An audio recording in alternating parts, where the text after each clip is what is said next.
সকাল থেকে প্রচেষ্টা চলতে থাকে কিভাবে বাস্তবতার সাথে নিজেকে মানিয়ে নেব। আর তার জন্য কিন্তু আমাদেরকে দৃঢ়ভাবে গুছিয়ে পরিপাটি করে সকালের রুটিন থেকে শুরু করে রাতের রুটিনটা কিন্তু স্বচ্ছ থাকবে। সেটা হতে পারে লাইফস্টাইলে বা খাওয়া দাওয়ায়। নমস্কার বন্ধুরা, আমি সুপর্ণা। আর সুপর্ণা বায়ন ব্লগের নতুন একটি ব্লগ ভিডিও, যেটা কিনা তোমাকে পজিটিভ রাখতে সাহায্য করবে। আমি যেভাবে পজিটিভ থাকি সেটাই। তো চলো, ভিডিওটা শুরু করে দিয়েছি অলরেডি। আর তোমরা দেখতে পেলেই সকালবেলায় কিন্তু আমি খালি পেটে জল খেয়ে একদম ফ্রেশ হয়ে তারপরেই কিন্তু এক্সারসাইজ করেছি। দিনের এই শুরুটা মাস্ট, এই শুরুটাই আমাকে সব থেকে পজিটিভ থাকতে সাহায্য করে এক্সারসাইজ। আর এই যে দেখো, আগের দিন রাতে আর কি তো এক কিশমিশটা জলে ভিজিয়ে রেখেছিলাম। এই কিশমিশের জলটাও কিন্তু খুব উপকারী। কিছু কিছু ছোট ছোট জিনিস আছে যেগুলো আমাদের লাইফস্টাইলের মধ্যে যদি ইনক্লুড করি, তাহলে কিন্তু আমরা আস্তে আস্তে নিজেকে পজিটিভ মাইন্ডের দিকে নিয়ে যাব। আর সমস্ত কিছু যদি সকাল থেকে আমরা এই সব নিয়ে ব্যস্ত থাকি, তাহলে অবশ্যই আমরা পজিটিভ থাকতে বাধ্য। যাই হোক, মেয়ে তো এখনও ঘুম থেকে ওঠেনি, তার আগে আমার জল খেয়ে তারপরে এক্সারসাইজ করে সম্পূর্ণ রেডি হয়ে গেছি। তো তারপরে ওর পড়ার জায়গাটাকে রেডি করে দিয়েছি আর ওকে ডেকেছি।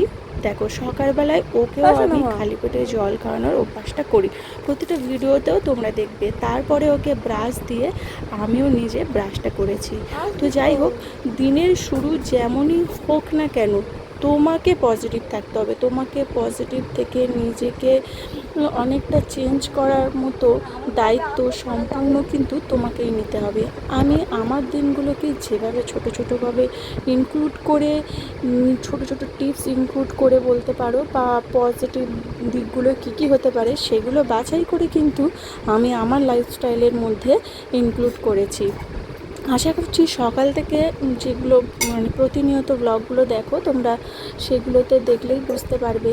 দেখো, আজকে আমি এগুলো সব করেছি, তোমাকে একদিনেই করতে হবে সেরকম কিন্তু না। তুমি আমার লাইফস্টাইলের মধ্যে যদি তোমার মনে হয় যে এই পজিটিভ দিকটা খুব ভালো, তাহলে তুমি দুটো নিয়ে প্রথম দিন ইনক্লুড করো, তাহলে দেখবে পরের দিন আরও দুটো। আর এছাড়াও আরও অনেক পজিটিভ মাইন্ডসেটের জন্য ভিডিও রয়েছে, সেখান থেকেও তুমি কালেক্ট করে তোমার সারাদিনের রুটিনের মধ্যে সেইগুলো কিন্তু একটা বা দুটো করে কিন্তু ইনক্লুড করতেই পারো। তারপরে দেখো, আমি সকাল সকাল কিন্তু খুব আবজি খেতে একদমই পছন্দ করি না। হ্যাঁ, কিছু কিছু মাইন্ডসেটের মধ্যে একটু ইচ্ছা হয় অন্যরকম খেতে, তাও সেটা মেয়ের আবদারে, মেয়ে যখন খায়। তা না হলে আমি মুড়ি, ফল, স্যালাড এইসবকেই সকালবেলায় কাটিয়ে দিই। অ্যাকচুয়ালি হয় কি, সন্ধেবেলায় একটু খাবার গ্রেভিটি থাকে, সেটা একটু মাঝে সাঝে হতেই পারে, তাও হাজব্যান্ড, বর সবাইকে নিয়ে যখন খাই। এছাড়া আমি একদমই সেরকম যদি একা মনে থাকি, তাহলে তেমন কোনো কিছু খাবার কিন্তু আমি খাই না। তো যাই হোক, মেয়েদের কিন্তু একটা পজিটিভ থাকার দিক হচ্ছে নিজেকে ব্যস্ত রাখা সাংসারিক কাজের মধ্যে। যেমন হতে পারে সকালের বাসি কাজ, নিজের লাইফস্টাইল, আর বাচ্চাকে দেখাশোনা করা।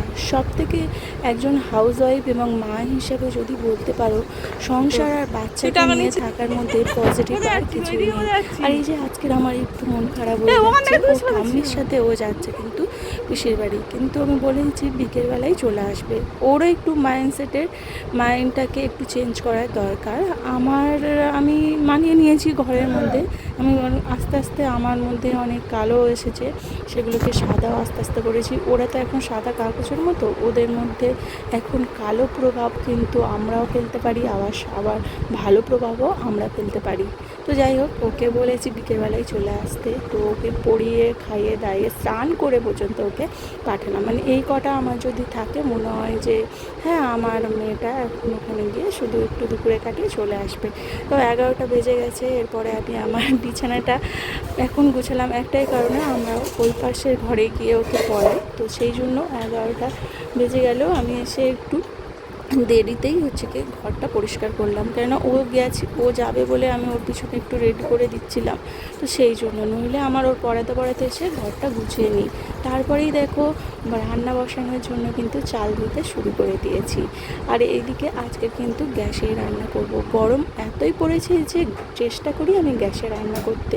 অ্যাকচুয়ালি কী বলে তো, আমাদের মতো মেয়েদের একটু একটু শান্তি বজায় থাকার জন্য, একটু শান্তিপ্রিয় মানুষ তো, তাই নিজেকে চেষ্টা করি কিভাবে ঠান্ডা বা শান্ত রাখা যায় সেইগুলোর মধ্যে প্রচেষ্টা রাখি, সারাক্ষণটাই রাখি। আর একটু খুব বেশি মাথা ব্যথা করলে না আমার মনে হয় একটু চা খেলে অনেকটা রিলিফ পাওয়া যায়। চায়ের অভ্যাস আমার খুব একটা নেই, কিন্তু ইদানিং করে একটু এডিটের জন্য বলতে পারো, একটু কন্টেন্ট ক্রিয়েটার হিসাবে একটু মাথা ব্যথাটা বেশিই করে, কেননা সারাক্ষণ চিন্তা করি কোন বিষয়ে ভিডিও করব, টপিকটা কী, এর শ্যুট স্ক্রিপ্ট কী হবে, এই সব নিয়ে একটু ভাবতে ভাবতে সময়টা কিন্তু যায়। তো তার জন্য রান্নাটা বসিয়ে দিয়ে, মানে ভাতটা বসিয়ে দিয়ে চাটা কিন্তু আমি খেয়ে নিয়েছি। আর দুটো বিস্কিট খেয়েছি, যেহেতু সকালে একটু মুড়ি আর ফল খেয়েছি, তো একটু খিদেই পেয়ে গেছে। আর আজকে আমাদের সয়াবিন হবে।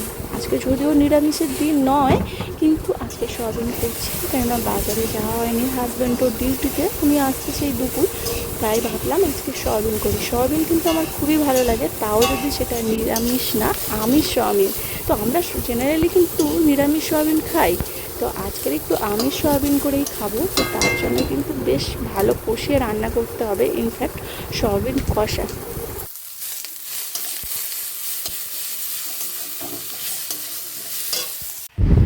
তেল খুবই কম, কিন্তু কষা বানাবো।